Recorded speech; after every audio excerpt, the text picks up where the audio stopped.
महाराष्ट्र में एकनाथ शिंदे गट की शिवसेना की ओर से ठाणे लोकसभा सीट से नरेश म्हस्के को उम्मीदवार बनाए जाने के बाद सियासी बवाल मचा है।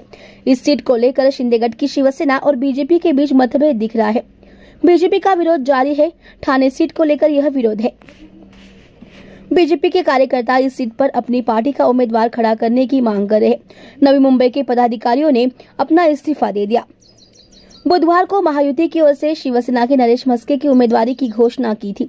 शिंदे गट के नरेश म्हस्के ने नाम की घोषणा के बाद ऐसा लग रहा है कि यहां से चुनावी मैदान में उतरने के इच्छुक बीजेपी के संजीव नाइक के कार्यकर्ता गोलबंद हो गए हैं। इसके चलते नवी मुंबई से कुछ पदाधिकारियों ने इस्तीफा दे दिया। बीजेपी पदाधिकारियों की नाराजगी के बाद शिवसेना उम्मीदवार नरेश म्हस्के और प्रताप सरनाईक ने गणेश नाइक से मुलाकात की। खबर है कि बीजेपी पदाधिकारियों ने भरोसा दिया है कि महायुति कार्यकर्ता अपनी बात रखेंगे और म्हस्के को भारी मतों से जिताएंगे।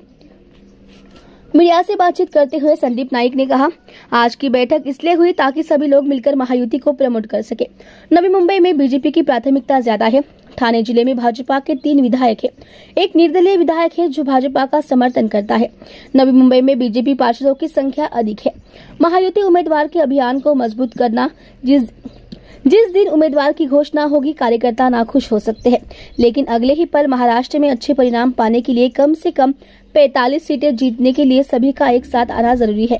कार्यकर्ताओं में व्याप्त असंतोष को दूर करने का मैं प्रयास करूंगा। नवी मुंबई में माहौल सकारात्मक है। हम सभी का एक ही लक्ष्य है कि नरेंद्र मोदी फिर से प्रधानमंत्री बने।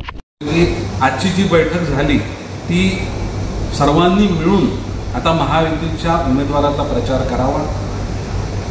भारतीय जनता पार्टीचं प्राबल्य नवी मुंबईमध्ये जास्त आहे। ठाणे जिल्ह्यामध्ये देखील भारतीय जनता पार्टीचे 3 आमदार आहेत। एक अपक्ष आमदार तो देखील भारतीय जनता पार्टीला त्यांचा सपोर्ट आहे।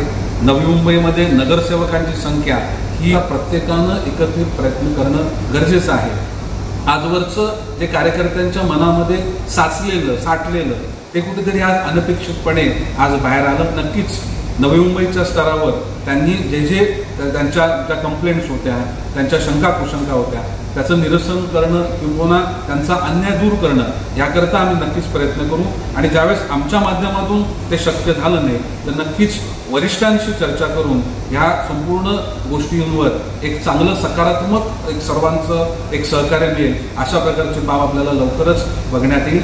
नवी मुंबईमधलं वातावरण सकारात्मक आहे। ह्या ज्या गोष्टी आहेत ह्या चर्चेनं सॉल्व करता येतील आणि आता सर्वांचं जे सगळ्यांचं ध्येय आहे हे पुन्हा एकदा तिसऱ्यांदा मोदीजींना देशाचा पंतप्रधान बनवणं आणि जास्तीत जास्त संख्येनं महाराष्ट्रातून खासदार निवडून आणून ते संसदमध्ये पाठवणं हेच उद्दिष्ट प्रामुख्यानं भारतीय जनता पार्टी किंवा संपूर्ण युतीतील सर्वच घटक पक्षांचं आजच्या क्षणी आहे।